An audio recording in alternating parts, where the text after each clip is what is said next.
Aumenta a preocupação da comunidade internacional com a expansão da rede terrorista Al-Qaeda. A organização, que tem ramificações em diversas regiões, ameaça governos e une contra si países com atritos históricos.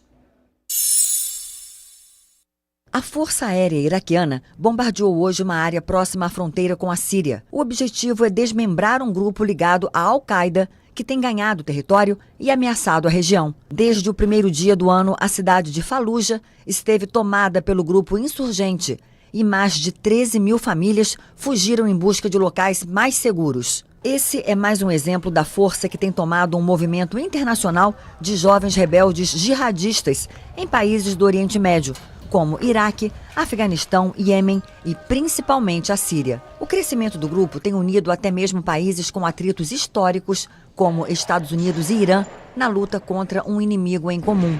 A Síria é uma preocupação chave. O país vive uma guerra civil entre o governo de Bashar al-Assad e diversos grupos oposicionistas, entre eles os ligados à Al-Qaeda. O ataque mais conhecido do grupo terrorista foi ao World Trade Center em Nova York, em 11 de setembro de 2001.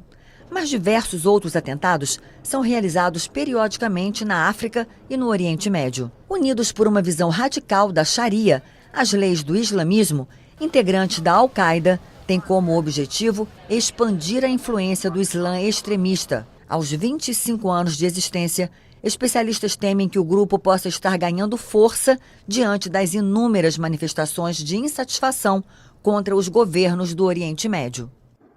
E ainda falando sobre a Al-Qaeda, eu converso com o embaixador Marcos Castrioto de Azambuja, do Centro Brasileiro de Relações Internacionais. Embaixador, muito obrigada por sua presença aqui no Repórter Brasil. Boa tarde. Bom, dá para se ter uma dimensão da força que esse grupo vem ganhando? Dá, porque os projetos são ambiciosos. Não só eles estão atuando na Síria, como eles pretendem criar uma república islâmica do Iraque e da Grande Síria. Porque é ambiciosa a presença. Os grupos terroristas têm sempre o problema de que eles escondem a informação sobre eles mesmos. Quer dizer, o que você sabe ou é propaganda ou é contra-propaganda. Você imagina alguns poucos milhares de pessoas envolvidas nesse tipo de atividade, o que em terrorismo é muita coisa.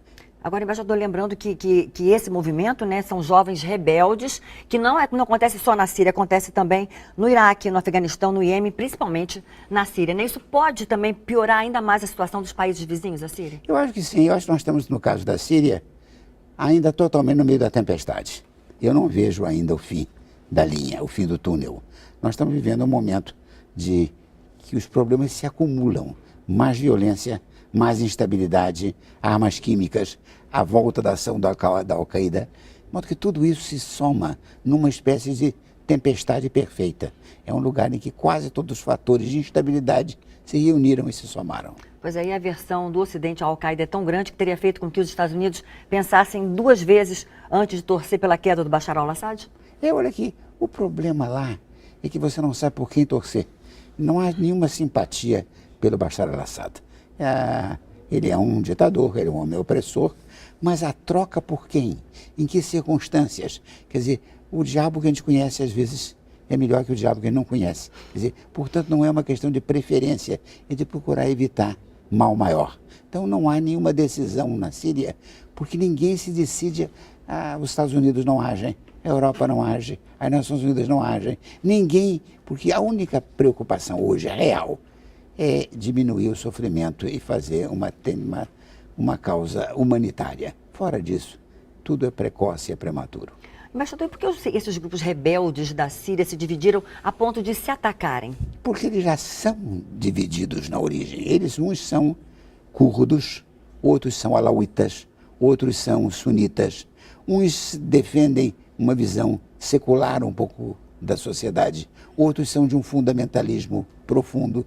Então não há unidade, eles não ficaram desunidos, eles chegaram ao poder desunidos. Olha, você sabe que no Oriente Médio a desunião é o tempero geral. Aquilo é uma das situações mais complexas, você pode imaginar, por geografia, por cultura, por história, por todos os fatores. Então é impossível fazer uma recomendação clara. O próprio Estados Unidos não intervém porque não sabe como intervir e a favor de quem. E eles não sabem se não, como aconteceu um pouco no Iraque, em que o que você faz, em vez de ajudar, piora ainda mais. O Oriente Médio é uma lição permanente de humildade para quem quer ter uma fórmula salvadora. Agora, se foi dos Estados Unidos, né? A Al-Qaeda teria conseguido unir países antagônicos, como os Estados Unidos, por exemplo, e Irã? Eu não sei, né? Não é que unir. Quer dizer, há momentos em que o inimigo comum gera uma aliança circunstancial, de modo que é possível. Mas unir é uma palavra muito veemente. Quer dizer, o que acontece é que são acomodações momentâneas, circunstanciais, para ver se se consegue inventar. Embaixador Marcos Castrioto de Azambuja, muito obrigada por sua presença aqui no Repórter Brasil. Obrigado a você.